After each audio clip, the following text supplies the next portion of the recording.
Welcome, everybody. Good evening, and glad to see you here for another episode of the Storytellers. Um, Tonight, we are back, but we are in summer mode. We have a lot of conventions coming up. Like last week, I was in MegaCon. Next week, I'm going to be down in Sarasota for a CGC signing. So I'm going to miss that, miss next Wednesday too. But we live in the here and now, and it is here, it is now. And we have a show tonight. We have some friends of mine with some two great campaigns that are going right now that actually involve uh, formerly living people. So let's bring in our guests. First, we have the wonderful, charming, and beautiful Charlie's London. Hello, Charlie's. Hello, Graham. How you doing? I'm doing great tonight. How about you? It's got to be Oh, late over there, right? 12:05, but I've actually got another stream after you, which is at 2 o'clock in the morning my time. So Oh, it might be a late one. yes, yes. I think it will be. You are a gamer. I try. So, next up, we have Mr. JC Vaughn. Hey, JC. Good evening. Good evening to you. And you don't have another show to do after this, do you? So that you'll be I'm not aware of one. okay. You're not aware. Okay, that's good. So I said in the intro that you guys have some campaigns, and yours, I think, JC, ends tomorrow. Yeah, on Friday. On Friday. Okay, okay. And Charlie's, how many more days do you have in yours? I think it's 37, 36 now. So Okay. I'm just short of halfway through. So Okay. yeah, so it's still got quite a long time on my one. Now, this is the Storytellers, and I like to promote new projects and stuff that are coming up, but I also like to get into the nitty gritty of the story and the storytelling, because that's primarily what I like to focus on here. And what I think interests me really here is that, as I said, these are real people that lived. Obviously, Charlie Chaplin, and in JC's case, Al Capone. And so I think it's going to be fun to talk about where the ideas for these things came from. Charlie's, let's start with you. Did it come? Did you approach the Chaplin estate, or did they come to you? Were you a Charlie Chaplin fanatic or something, or how did your first book and then eventually this one come about? Well, actually, what happened was it started about 15 years ago, and I was doing some family research, and I found that a picture that had a relative of mine in it belonged to the Charlie Chaplin estate. And I was like, well, why do they own this photo? So it said I had to go through and contact them for the rights to see it. So I did exactly that. And then I found out that my great great uncle was actually in the photograph, in which was a workhouse in London, so almost like a poorhouse, with Chaplin. And they are literally about 3 rows up from each other. So it got me really thinking about the fact. I mean, my grandmother used to love Charlie Chaplin films. My mum used to love them, and I got me thinking, like, was his humour geographical? So was there something in his films that was very sort of true to the area that he grew up in? And I just got really, really interested in researching Victorian London and that side of things. And then I started doing a blog where I'd look at the different places that he grew up in, and then I'd look at of places my family grew up in, and then look at his films and try and see, were there any inspirations for the sets and stuff. And I went to a silent film festival in Bristol, which has a big silent film festival every year. And the lady that runs his estate was there, and his official biographer was there. And I actually asked that question. I said, do you think his humour is geographical? And his biographer said to me, I have never been asked that question before. Why are you asking that question? So we got talking, and I was explaining. I showed him where my relative was on the photo, and I said, like, all this stuff I'd found on Ancestry. And he looked at me and he said, so you basically talk the way that he would have spoke before he had elocution lessons? And I said, I suppose so, because I'm from South London, the same as he was. And we just kept on corresponding, and I carried on this research, and I've done talks at different film festivals about how, and it is like you can, if you know what you're looking for, you can see that certain things in certain parts of his films, they're meant to look like this part of London, like the railings of the scene in City Lights where he's there with the flower girl. That's based on another part of London that I was able to find, and and so it just sort of went from there. And I've always loved comics, and I kept having this idea of the two big books on his career are his autobiography and his biography, but they're doorstop books. They're huge. Anyone wants to get into Chaplin, they're going to be put off by how big these books are. So I was playing around this idea, but I can't draw sequential art. And at the time, I didn't know anyone that could. I didn't know how to get into it. And then I started to get into CG, and I started to get into, what was going on with the world of comics. And then as I was around more and more, I started thinking, what if I did this now? I've networked with all these different amazing creators. I've got this idea, and I just put it out there. And I was really shocked that people were really, really interested in this idea. And the rest is history. I found an artist. I found some cover artists, and I launched the first one October 2020, and now this is the second part.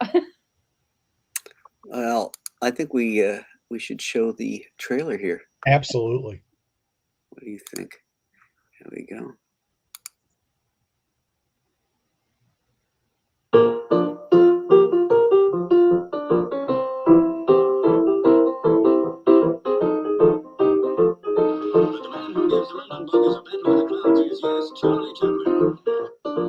Is the volume okay on that?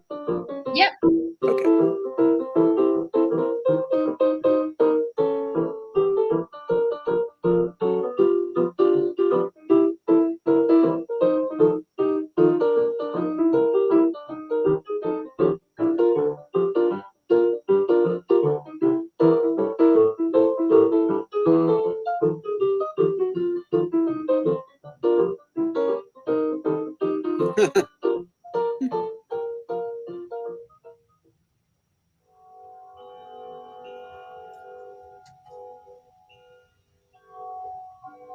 This country is at war with Germany.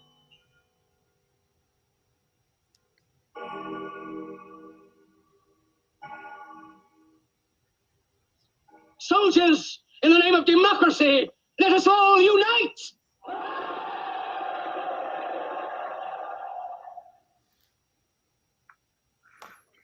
That's a great trailer.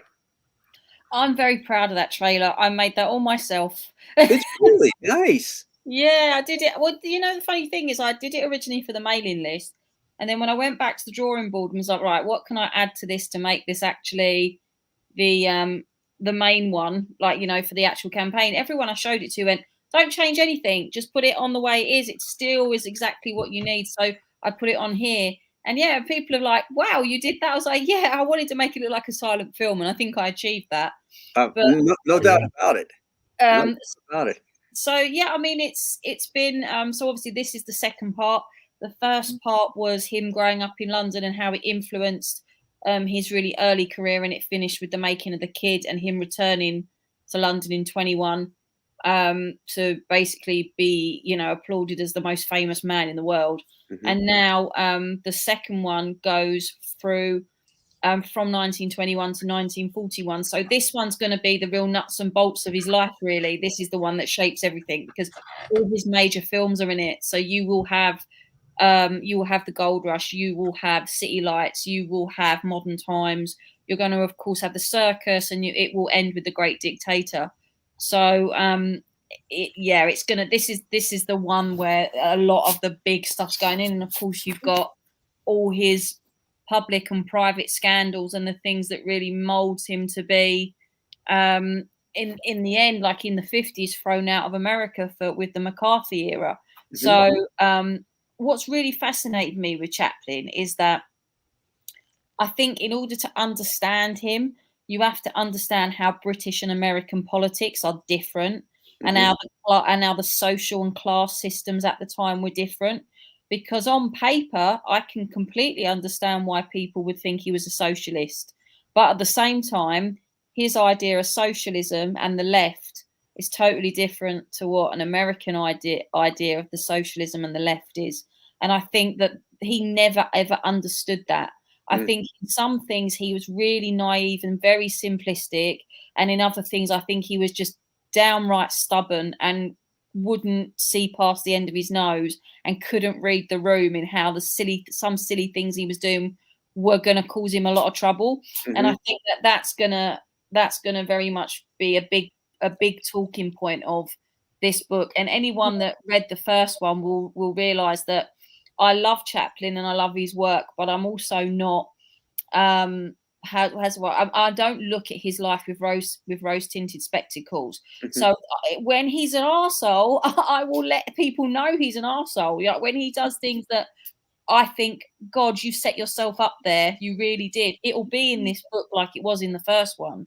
So I want it to be a true representation of his life, and I want it to be that gap between people that really struggle to get to grips with a massive book and at the same time love graphic novels and want to learn about him, because so many people have said to me, we had no interest in Chaplin before we heard you on a stream and how passionate you was, and then we read the book and now we want to know more about him.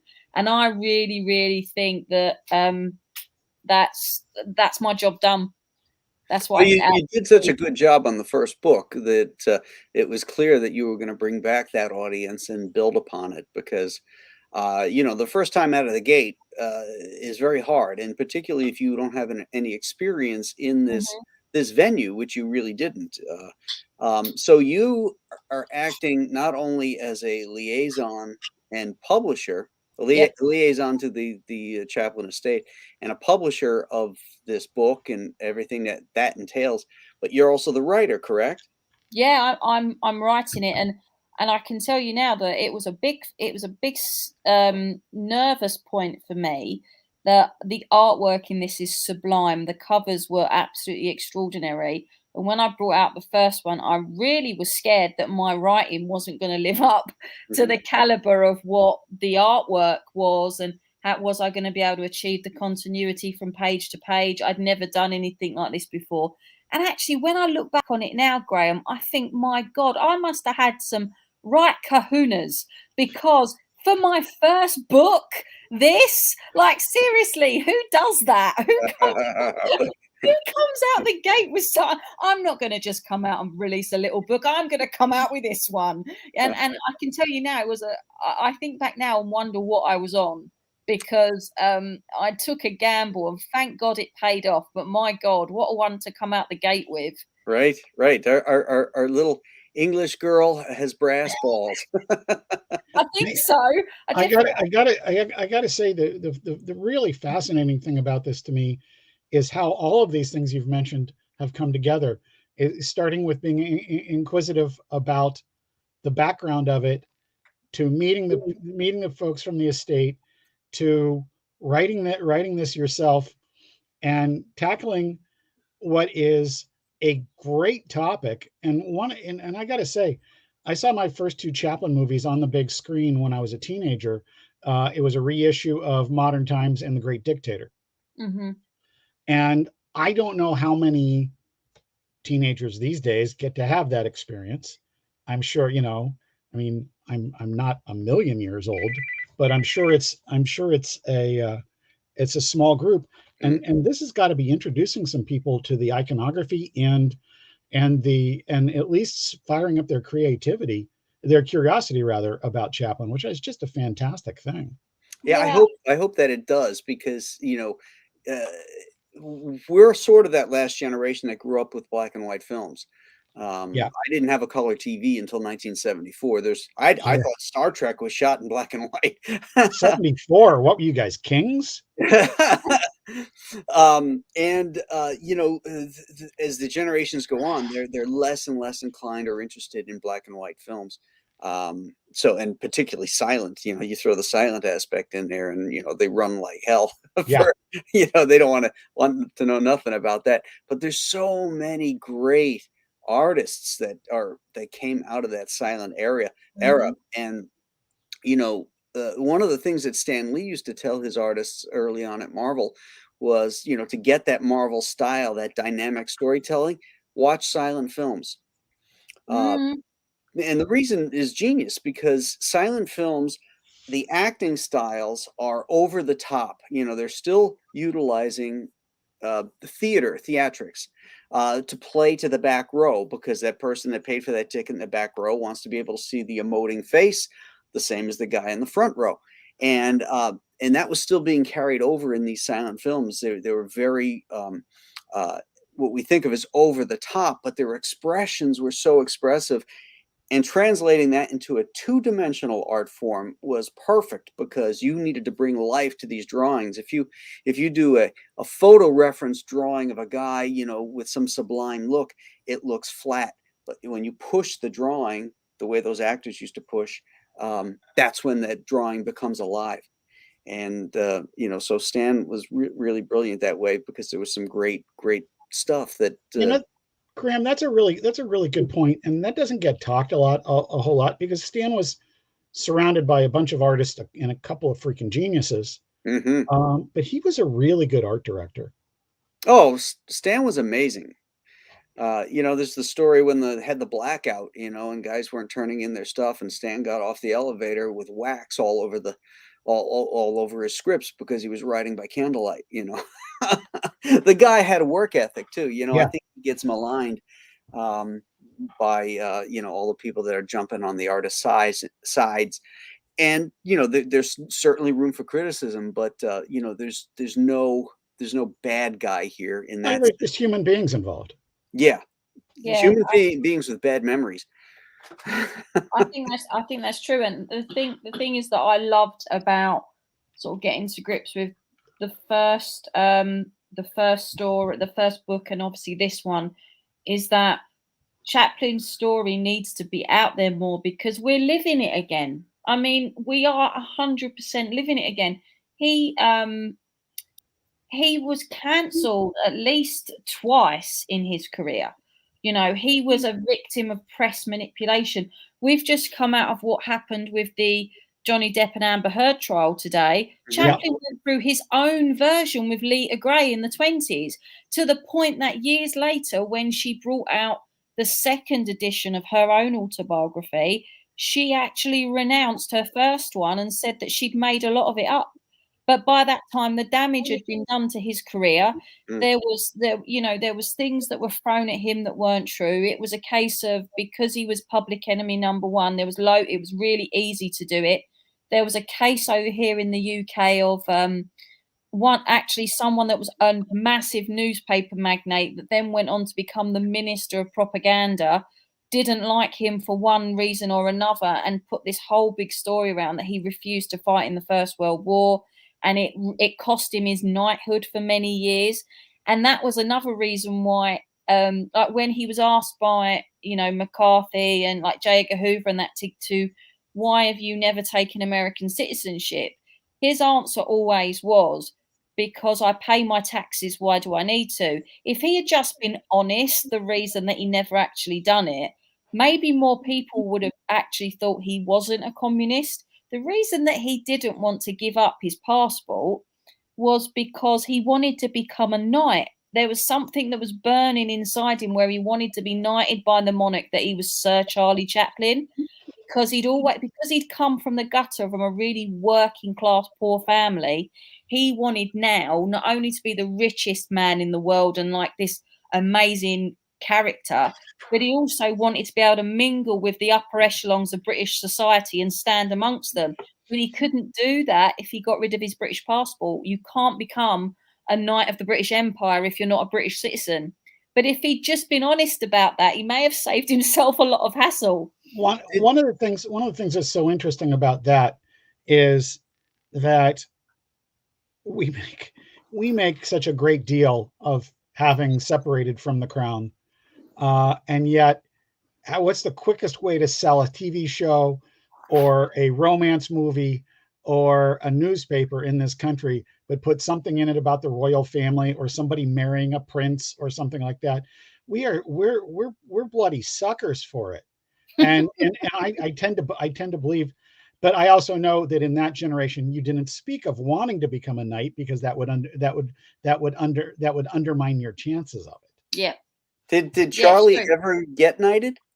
Yes, 1975. He was 1970. knighted 2 years before he died. So he got the honorary Oscar for outstanding achievements in 1972, and he was invited back to the States. And he still to this day holds the Guinness World Record for the longest standing ovation at 13 minutes. He had was the applause that he got, and then in 75 he was knighted, and then in 77 he died. So it was almost like he was holding on for those two things. How old was he when he passed? 88. He Oh, he died was on that old, 88. Okay. Yeah, he died on Christmas Day. Wow. So yeah, So lived. he had a good run at 88. Yeah, I didn't realize he was that old, but Yeah, he lived. Yeah, he moved to Switzerland in 52. So yeah, he was out there for what, 25 years, and then he passed away out there. out in the So he did. wilderness. Yeah, he had a really good innings. Oh, this is a great page right here. Yeah, I still need to add some more. I've actually got another 3 or 4 pages now to add, but I really feel like Mickey he's upped his game from book 1. I mean, this Oh, is. there's a something we do need to talk about is the artist Yeah, who did these books. He did the first book, right? yep. And what is his name? He goes by the name of Mickey Arts. So he actually runs, he does all of the sort of his art company that he has. He does a lot of things with his wife, Fernandina. So it's, Mickey's actually on my Twitter. Anyone wants to follow him. He's an absolutely incredible guy. I knew him through Carl Stefan, who wrote Mary Boys. When I was looking for an artist, he said, I think I know someone that would love to do this with you. And when I checked out his portfolio, I was like, wow, this is incredible. And he actually said, yeah, I'm really looking forward to it. I really like the idea of it. And he came on board and did the first one and just absolutely blew everyone away. And when he was working on the first one, we already started talking about the second one. And this is actually his cover for the second book, because this time he said, I really would like to do a cover. And I was like, yeah, sure, you can do a cover. So this is the one. And one thing I love about this cover, and it definitely wasn't something that he and I ever spoke about, he actually put St. Paul's Cathedral in the background. So it's meant to be like, blitzed London, but something it reminds me of every time I see it, which I'm pretty sure he never meant to. It really reminds me of the Feed the Birds scene in Mary Poppins. Okay. The famous scene where she's singing about feeding the birds by St. Paul's, and that's one of my favorite scenes of that film. So the fact that he was able to, weirdly, he does this a lot. Mickey gets inside my head, and somehow, like the pages that we've worked on together, I like the scripts that he has. I had the same images in my head of how I wanted it to play out, and he's actually done it. And without us having that conversation about the direction, he's been able to work out exactly what I wanted to do, which is really freaky, but also really cool at the same time. Yeah, I like this cover. So there's a playfulness to it, and I also like the color schemes stuff. This looks like a hack job here. No, this looks familiar, Mr. Nolan. I had fun working on that, and I was very thankful you asked me. Oh yeah, when I thought about who I thought could capture what I wanted on the second book, I was like, I really want to ask Graham. And I think the thing I wanted to make sure I did, because I know that you've got so much that you're working on. I think I asked you about 6 months in advance, didn't I? I was like, do you think you can fit me in for this? Yeah, I think you asked me in January or February. Yeah. And I think I got it to you in April. Yeah, you did. Yeah, you did. And I was, when you sent it to me, I was like, wow, it was really, I loved what you did with the background. And it was exactly like what I love about everyone I've worked on this book with. And because we had a hangout talking about what we were going to do. I didn't really give you a huge amount of direction. It wasn't because I was like, yeah, go do what you want. It was literally, I love watching all of you amazing artists come up with your own interpretation of what you think Chaplin means. Because I just think that's so important in this day and age where we're trying desperately to keep his memory and his artwork alive.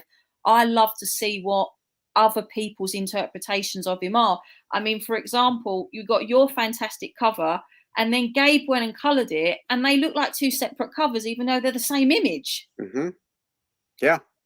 You know, and I have to say, it's really like, I was originally going to just put Gabe's one up there for the first 24 hours. And I had so many people message me, go, no, give your customers the option of which one you want. So that's why they're both on there. And it's absolutely, it's mad. It's actually mad to think how the colours that he came up with. Again, I didn't give him much direction, and the fact that he kept Charlie black and white as well, which was exactly the way that I know you envisaged it all going. And I Well, was he just, reached out to me and asked me about the colors, and I told him I wanted Charlie black and white, and then I wanted a warm and cool monochromatic color on either side. But you know, he went more monochromatic on the blues on the right side, but then more of a full color on the left side. But I think it works. yeah. And weirdly enough, looking at it now, and I've never noticed this before, they technically should be probably flipped, because the Blitz would have been all burning buildings and there would have been a lot more red. But it works. Exactly what you're saying. It works. It works so well. What's amazing to me is thinking about the Blitz.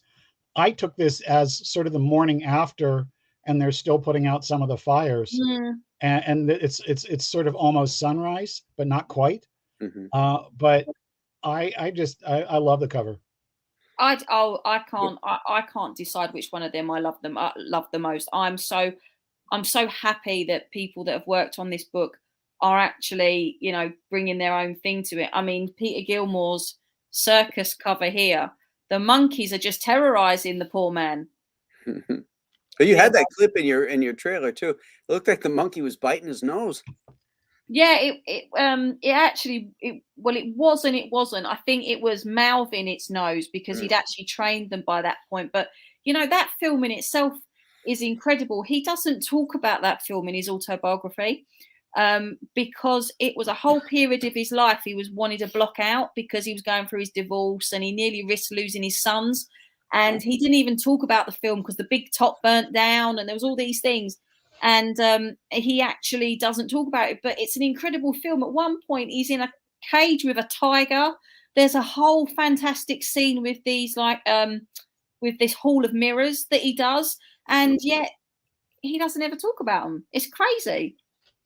Ooh, what is this? Luxury boxes. Yeah, so in the first campaign, we did the Keystone Kitten Caboodle box, which basically was like, if you buy this box, you get everything that comes in the campaign, including the any sort of books that might get added on. So for the last campaign, we added another cover halfway through the campaign. And if you backed this tier, you automatically got it. You didn't have to make any further purchases. The same thing will happen with this campaign.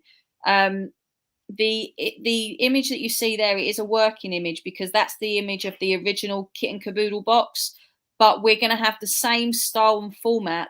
There's just the logo on the top is going to change.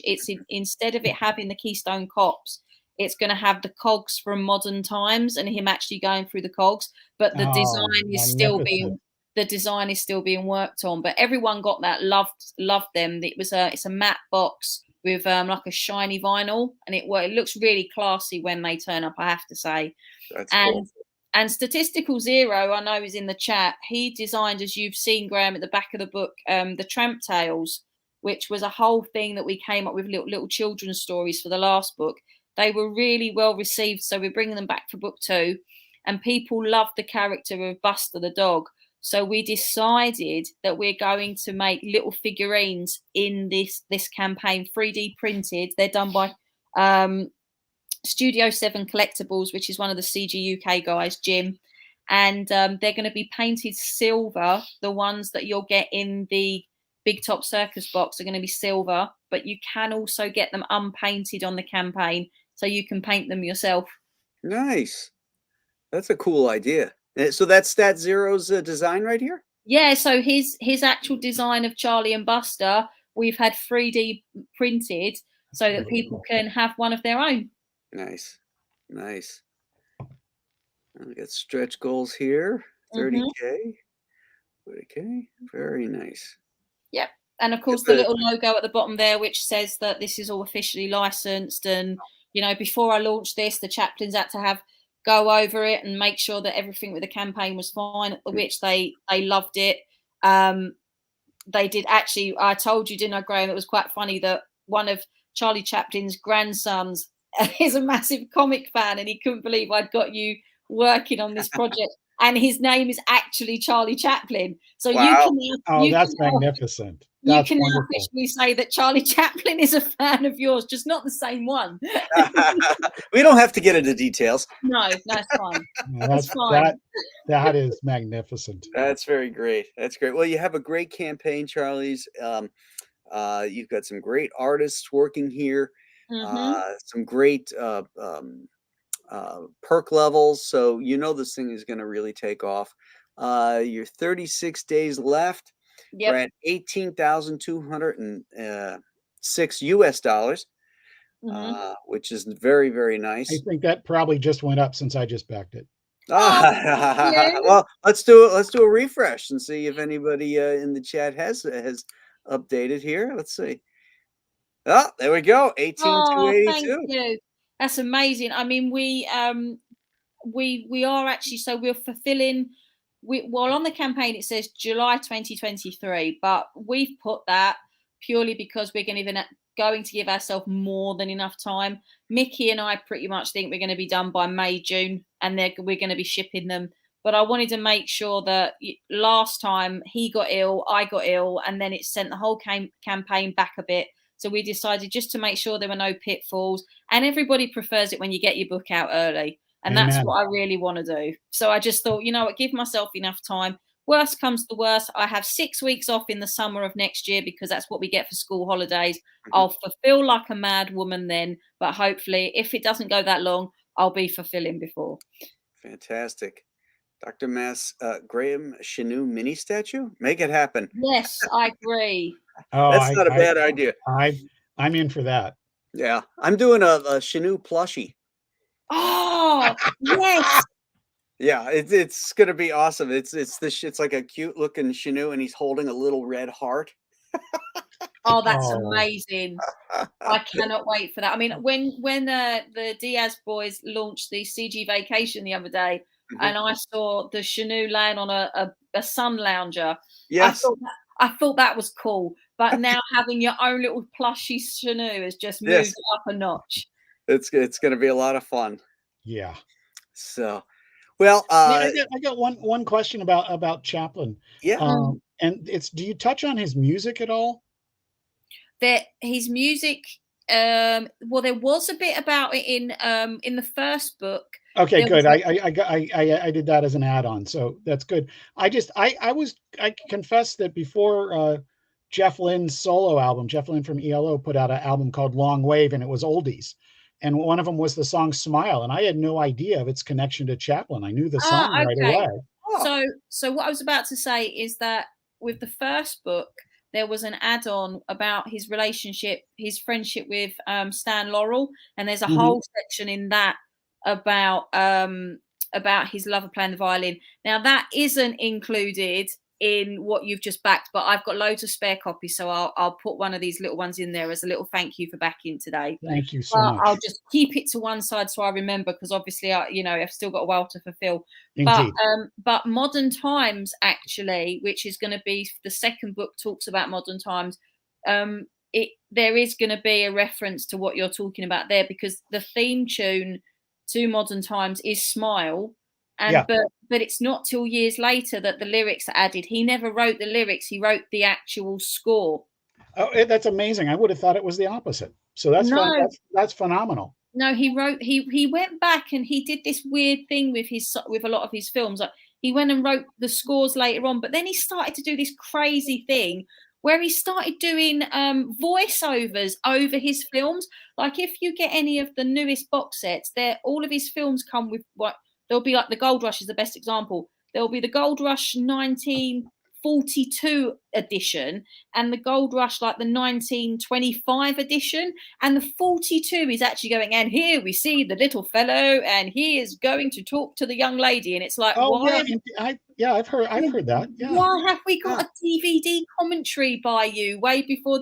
It's really off-putting. I don't particularly like it, but he also changed the ending because he has a full-on like big kiss with his leading lady, and then he cuts it out. If you actually watch the 1942 equivalent, he cuts it out because he just married Una, and he actually thought, oh, I don't want my wife to see this big full-on kiss with my ex leading lady, so he cut it out.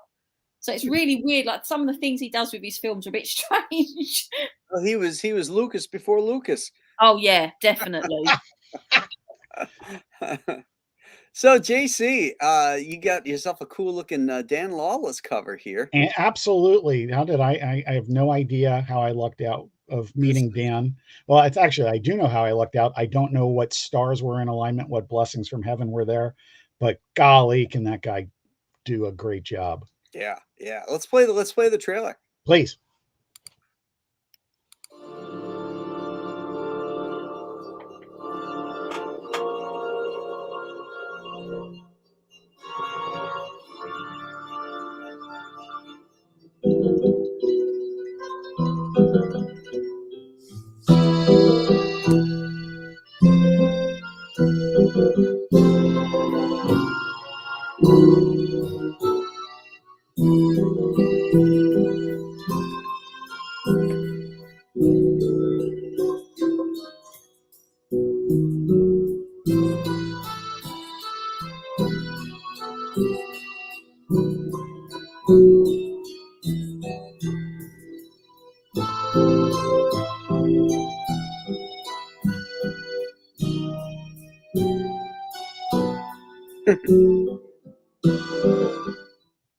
Hi, I'm JC Vaughn, the creator of Al Capone Vampire. You know, some projects require an elaborate pitch. This one does not. It's Al Capone, and he's a vampire. But I promise our story has a lot more to it, too. The events spring out of Vampire PA, but you don't need to have read that one to get this one. There's a brief recap, but the setup is really straightforward. Al Capone is back, he's a vampire, and he's decided to become boss of Chicago again. We have art by Brendan Bryan Frame, colors by House of Magi, letters by Mindy Lampkin, edits by Jason Oldcap Odom, and a ton of technical advice from our pal Niall Scala. We also have an incredible variant cover from Dan Lawless, and if we hit a few stretch goals, we've got some incredible stuff up our sleeves. The book is ready to go to press. We just need your help to make it a reality. On behalf of our whole team, I'd like to thank you for checking out our crowdfunding effort and for your consideration. Thanks.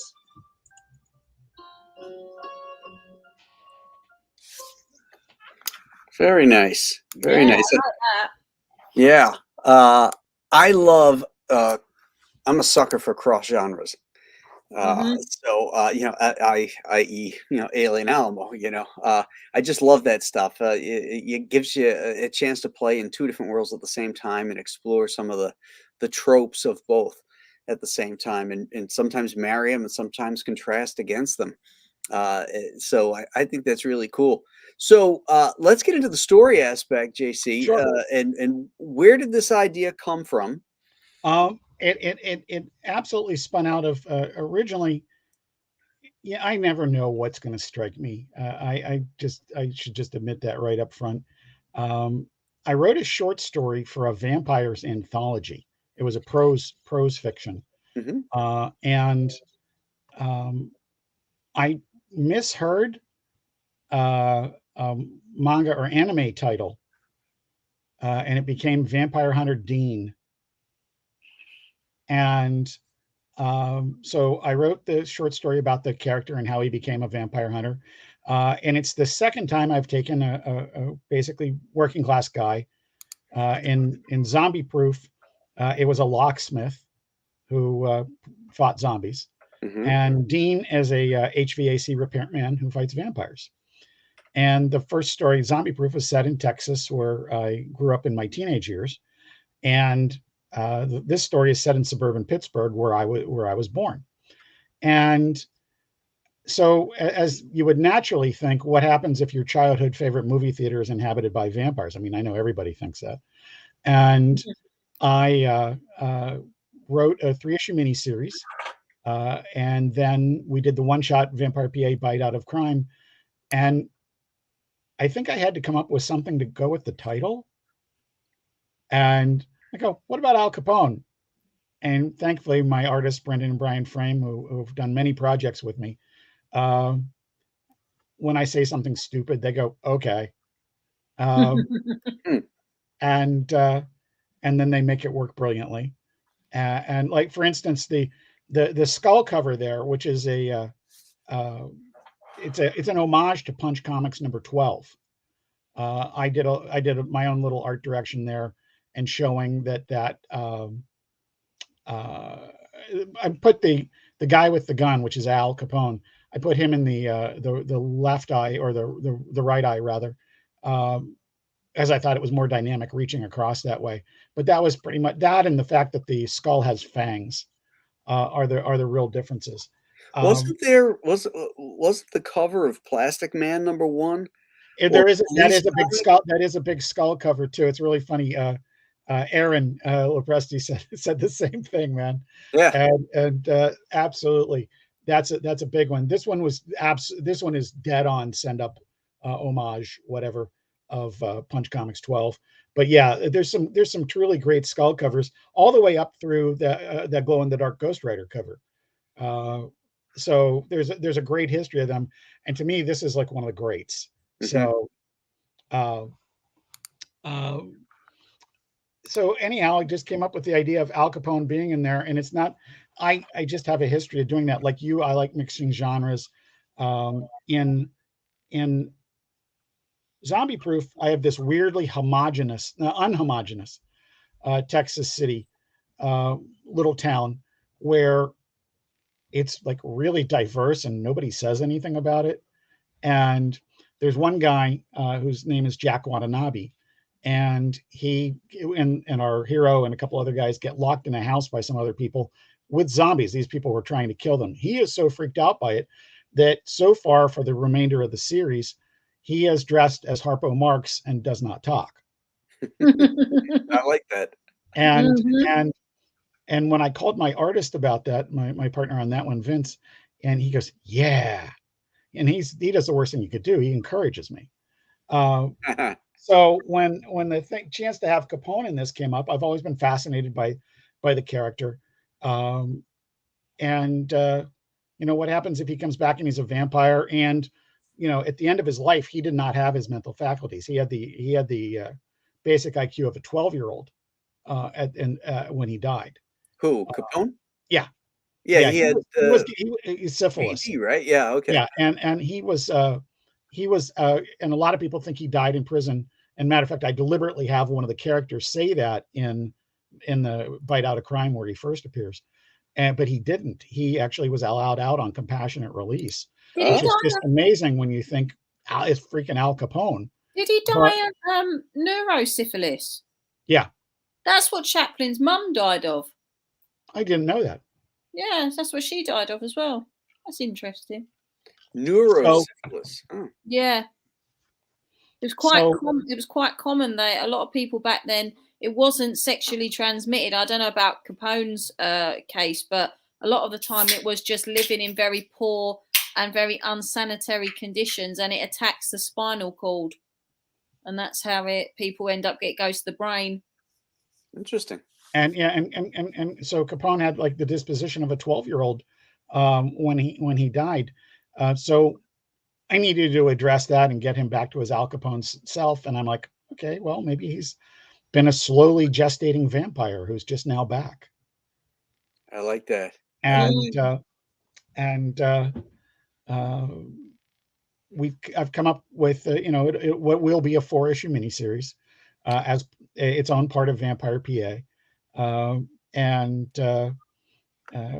We haven't forgotten about the Vampire PA story, but the Capone story is in the forefront.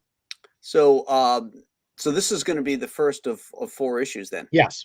The guys are already drawing the second one. I'm already writing the third one. And how many pages are in each book? This one, this is the lead story is a regular sized comic. However, we've already expanded this issue to 48 pages. We've included a couple of other stories. And, you know, I should have posted them on this page. Oh my, you know what? Before you scrolled down, I was like, that looks like something Billy would do. And then all of a sudden, Billy Tucci's name appears at the bottom of the print. Yeah, I've totally co-opted Billy's No Fan Left Behind campaign style, and we're on Kickstarter at the same time. Other than exclusive covers, and each of them has one high-end item that the other one doesn't have. The campaigns, they're basically identical. We're about $211 shy of everybody getting this trading card.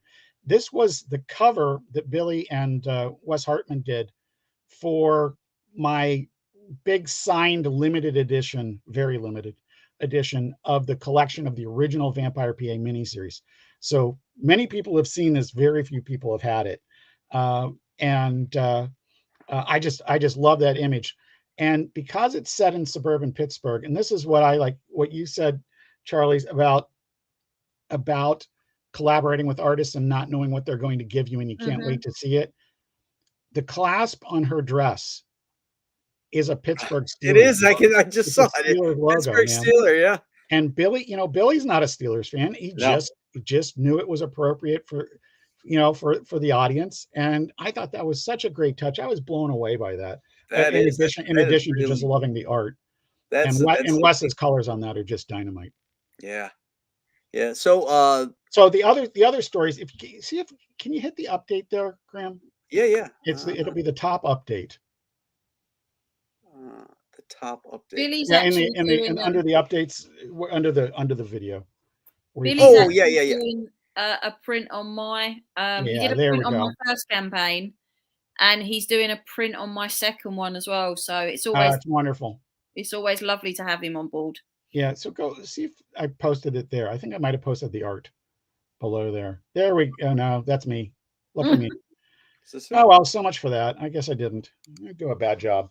I've got two stories. One is a 5-pager called SFPD, where there's fire, there's smoke, and that's never been seen in color before. We did it for a benefit book years ago, and the next one and the other one is by me and Dan Lawless, and it is called The Rhyme of the Retro Mariner. My friend Scott Braden and Mike Malbrough created a character called Kent Menace, and they really haven't put out a lot of comics. They've just been a lot of prose with spot illustrations sort of leading up while Scott works on the project. But Dan and I did this as a comic. They handed us the character that you see in the back of our cover, the background of our cover, guy with the tentacles coming out of his faceplate, and told me his name. He's the Retro Mariner. And I sort of made up the rest. And Scott hooked Dan and I up, and I had written this script with all these Walt Simonson and Frank Miller references, and because I like actual storytelling, and Dan loved it, and we really hit it off. And as soon as I turned it in, Scott called me and said, "This is just part 1, right?" And I said, "Okay." And then when I saw Dan's art, I go, "This is just part 1, right?" So the story, we have a real different audience for Kent Menace and for Al Capone Vampire. And so I asked Scott, "Hey, can we run that in our book too? So you'll get a little more of an audience out of it, and other people get to see Dan's incredible work." And so there we go. That's awesome. We also we've hit it now, and it's available as one of the choices in there. We're doing a glow in the dark cover of the skull cover. Oh, that's a no-brainer. And everything that's white on there will glow in the dark. Yeah. I see we've got the Pittsburgh Penguins here represented. Yeah, what's really great is that if you look at the marquee, it's a Sonia Devereaux Film Festival, and the Frame brothers draw a comic called starring Sonia Devereaux, and she's a scream queen, like the 306th most popular scream queen in Hollywood. And so this theater is a regular part of our comic. So I just said, let's have a film festival. And the two guys that are the first two guys going in the doors there are the creators of Sonia Devereaux. Todd Livingston and Nick Kapitanakis. And then the two background characters here are from the Sunday size comic strip antiques that we used to do in the antiquing trade. And that was how the first time I worked with the frames. So we're always dropping stuff like that. It's a bizarre universe. That's fun. That's fun to do, though. I've got a guy who's a friend of mine who gets killed in every one of my books. I'm glad I'm not the only one. I have pretty regularly killed classmates, work friends, high school friends, things like that. And finally, an artist friend of mine that I've worked with a bunch, Gene Gonzalez, called me and said, am I your friend? And I go, yeah, you're my friend. We've known each other for years. He goes, how come you've never killed me? I've been killed in a comic. Yeah, I have. I got killed. I was drawn into Miss Fury, and I got killed in that. Excellent. The one that Billy did. So, yeah, it was. Well, it's actually Billy drew. Oh, Billy had me drawn in as one of the Joy Division, and it's actually my real name is in there. Nice. And I get killed saving some Jewish children off a train, if I remember rightly. I think he told me about that. That sounds great. One of the things I will add on about killing my friends is that look at that subliminal. I said add on because you've got that on the screen. Yeah, right. One of the perks that is available in the Indiegogo is that if you want to have an interaction with Al Capone, there is a mail roll that I can promise will last at least 2 pages. Mm-hmm. He is interacting with Al Capone, so I'll let you draw your own conclusions from that. But that is one of the perks that's still available. Very cool. Who did that first cover there? That's Mark Wheatley. Wheatley, okay. Yeah, that's Mark. Beautiful. I love the color. Of course, and what was really cool about that is that was the first time Mark was happy with his digital work compared to his physical work. Okay. So I got that little claim to fame on that. And of course, you know, Mars and Breathtaker and Blood of the Innocent, Frankenstein Mobster, and all this great stuff that he's done. Mark is on a lot of production stuff for years. Mark was is really my mentor on that kind of stuff. And I called him to see if he had somebody working in his studio, an assistant or something that could color the book, because I knew that was my cheap way of saying, hey, if I have somebody do this, will you look over it? Because he wouldn't let anything go out of his studio that was bad. Right. So I was being real clever. And he goes, I could fit this in right now. And so that's how I end up with Mark coloring the original Vampire PA miniseries. And though House of Magi does it now, we're still using his stuff as a guide. Okay. He just didn't have time for the second one? Well, he actually manages to be quite busy most of the time. I just really lucked out with that. Hey. But he designed the Vampire PA logo. He designed the custom logo for the skull cover version of Al Capone Vampire. And he's always about somewhere in my projects. Nice. Well, that looks like a fun project. Again, I just love this kind of stuff. I got the first Vampire PA. I got second Wednesday also. I got that book too. Is that who did that cover? Is that that's Joe Jusko? Yeah, okay. So I thought he's from Pittsburgh. Joe, well, he's not from originally. Lived in Pittsburgh. Yeah, he lived in. Strangely enough, I think he lived in Bethel Park when he lived there, which is the town where Jim Shooter grew up. Oh, okay. Which was 2 towns, I think, maybe 2 towns over from me, maybe 3 over from me, where I grew up in Mount Lebanon. And of course, when we were kids, and you like comics, you heard the story of this 13-year-old that wrote comics. Mm-hmm. I did not seem to have that level of success. Well, another very successful guy from that area is a little-known artist called Jim Steranko. Jim drew drew Rosina's favorite price guide cover that I've ever commissioned. His Batman cover on number 47. Nice. Jim's amazing. There's a cat around, isn't there? Yeah, that's Inky. He's usually the one doing the updates on my project, and he's just being really loud. I like that name, Inky. I hope he's a black cat. He is, and you know what's real? This is really sentimental, but um, I had suggested all sorts of names when we were adopting him. He was a rescue, and I had suggested Othello and any number of other names that I really liked, and that were very writerly and clever. Yeah. And my nephew was throwing in like, that's too long, and he and Rosina came up with the name Inky, and I almost couldn't talk. That was my late father's first cat's name. Oh, really? And so I was just delighted. And the original in our family, the original Inky, was famous for having jumped literally over a transom and landing on my grandfather's head, claws extended. Wow. Oh, And that was like a famous family story. So to have another one, and he's quite the character. And as you guys have heard, he's quite loud at times. Micro says, have you thought about going Bancroft's to shield this book? Would think you could get some backers there. Have you been on Michael Bancroft's show?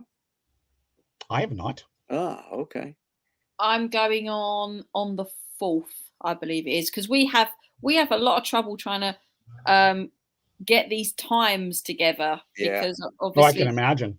yeah. Michael's So in Australia, so you know. yeah, but he's definitely a great one to go on, and he has a great audience that love to back books. So that's definitely a great one to go on, and he's really, really good in like hyping up the audience and getting people to, look at the projects and stuff. So if you can, reach out to him because he's great.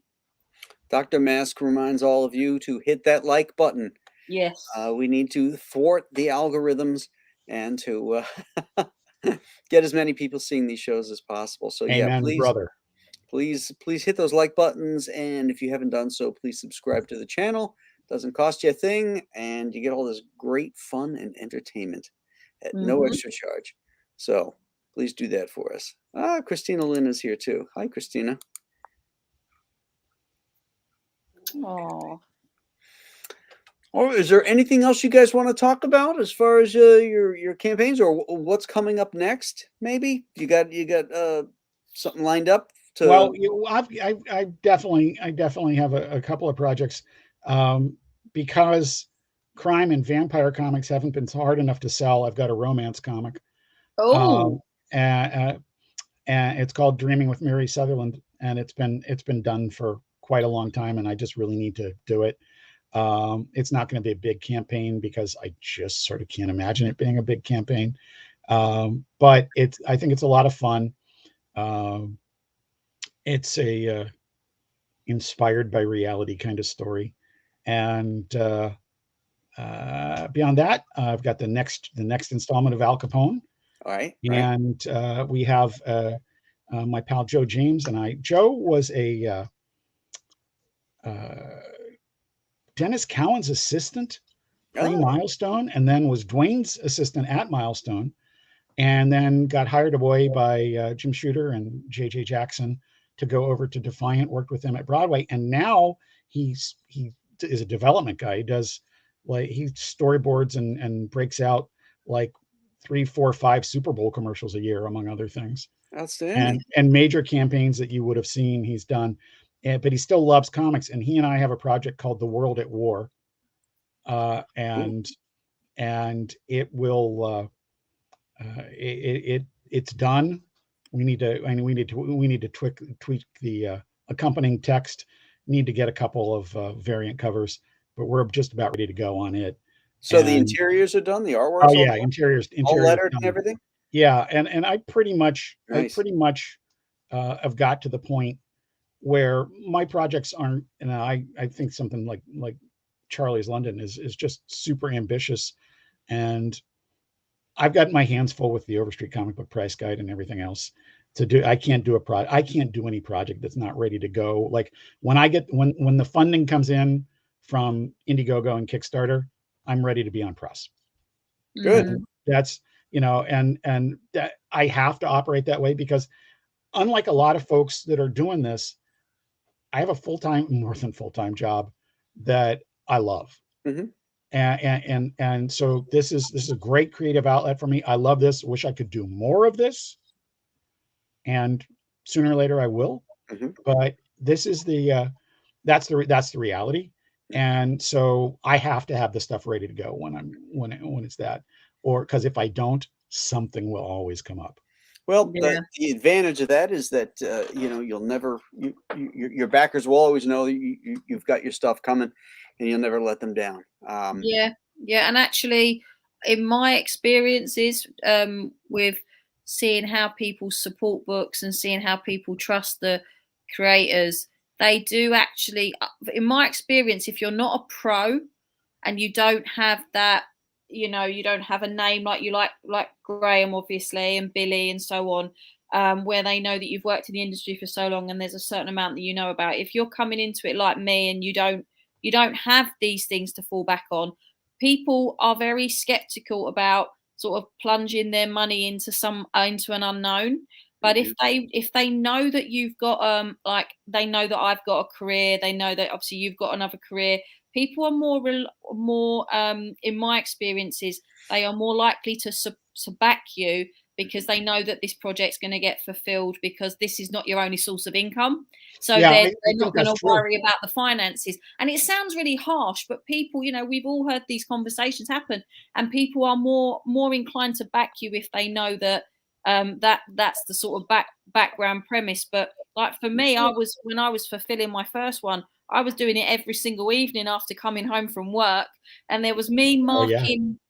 marking student books at one end of the living room, and my husband bagging and boarding the comics at the other end of the living room. So it was a very much a cottage industry going on Oh, in our home. But I, I'm yeah, willing to bet most of us are familiar with that kind of operation. well, Oh yeah. yeah, yeah, and the thing is as well, this is whatever happens with my campaigns, whether they're huge, whether they're they're just nicely like modest size, the book now is always mine, and that's the one thing that I love about it. It will get printed, the backers will have it, and I will always have my copies and be able to go, this is something I did, something with my name on it. And I've got so many other things in my life I want to do with Chaplin. I've got other areas that I've found, pieces of research that I want to expand on. Like doing the first book, I found out so much about this stuff to do with like his life during the First World War, which is another passion of mine. Is military history is another passion, to the point that I approached the Chaplin family and I actually said that I really wanted to pursue this as an avenue of research. So I've already got my degree and I've already got my master's in history. So they've agreed to actually give me the green light to do my PhD. So I'm going to do my PhD on his on the idea of celebrity and cancel culture and Chaplin during the Great War. So eventually, I'm going to actually be a professor in Chaplin, which is weird to me. But it's all these things open up, all these avenues that you find, Yeah. and it's amazing.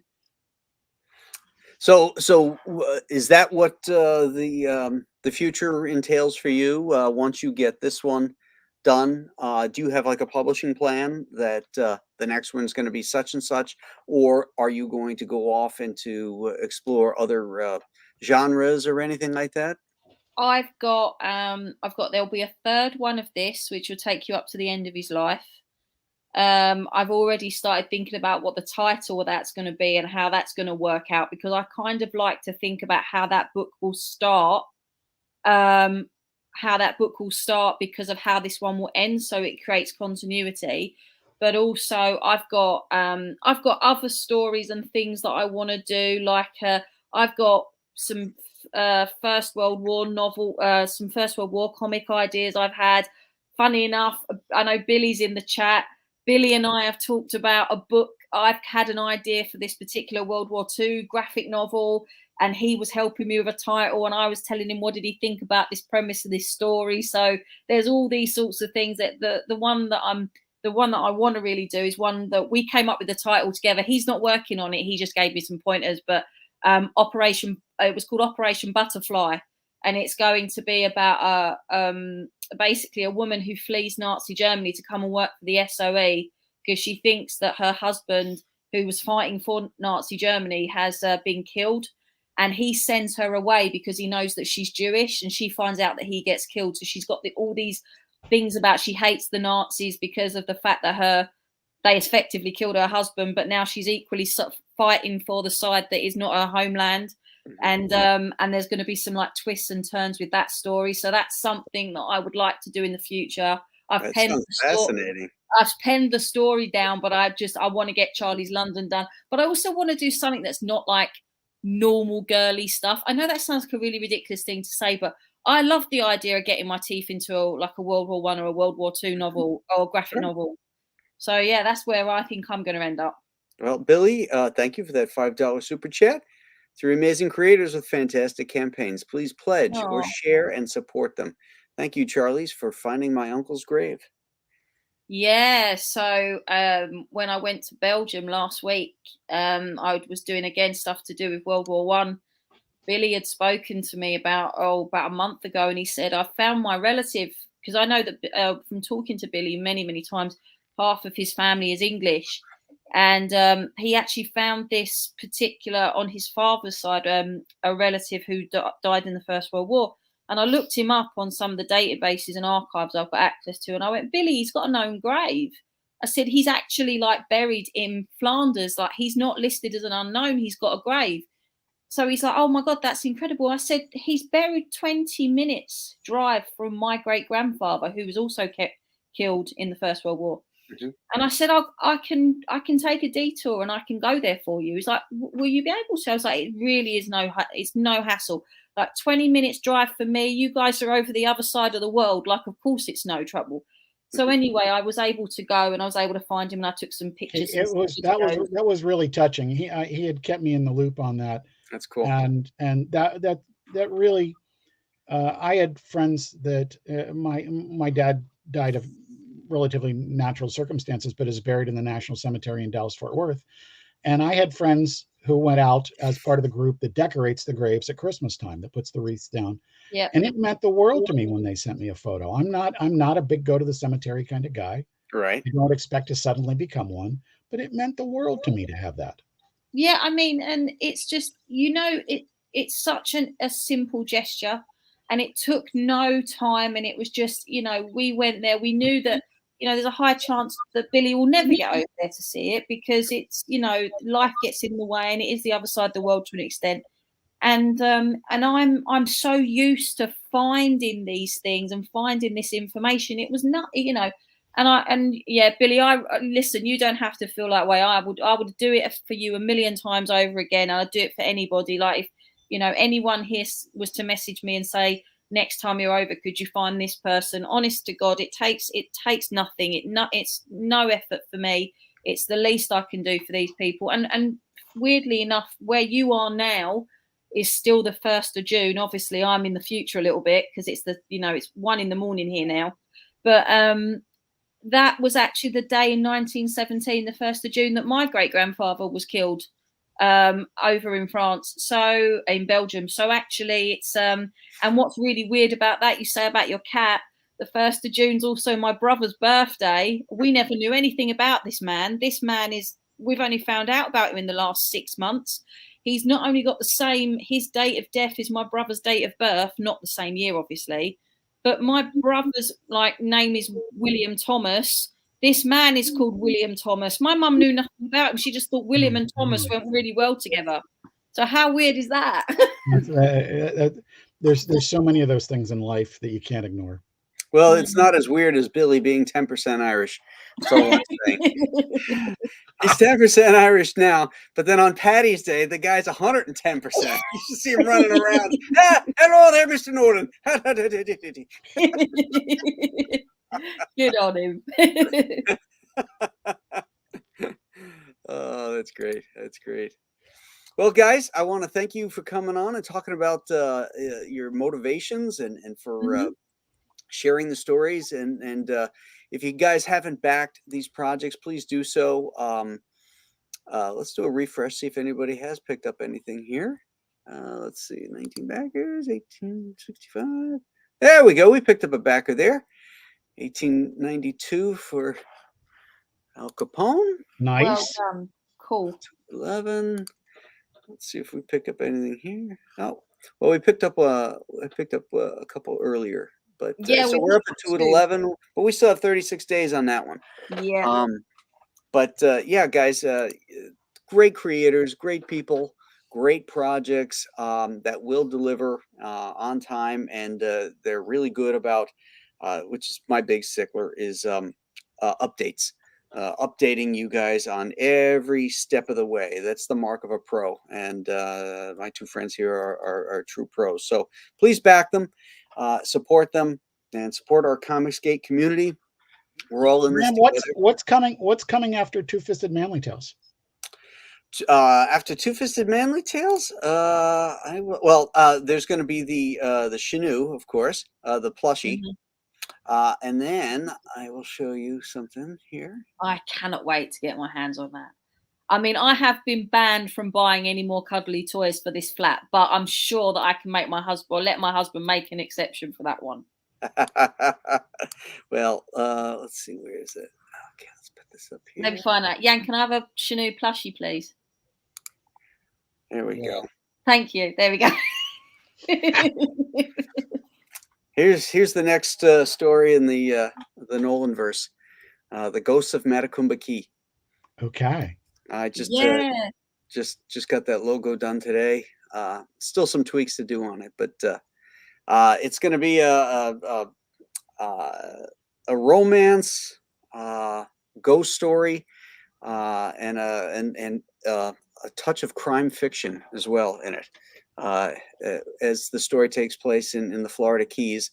Well, in modern that days. requires a little bit of crime. Yes, yeah, and it also, I like to tie in stuff with history, and it also revolves around the biggest hurricane to ever hit the United States, the Labor Day hurricane of 1935, which struck at Matacumba Key.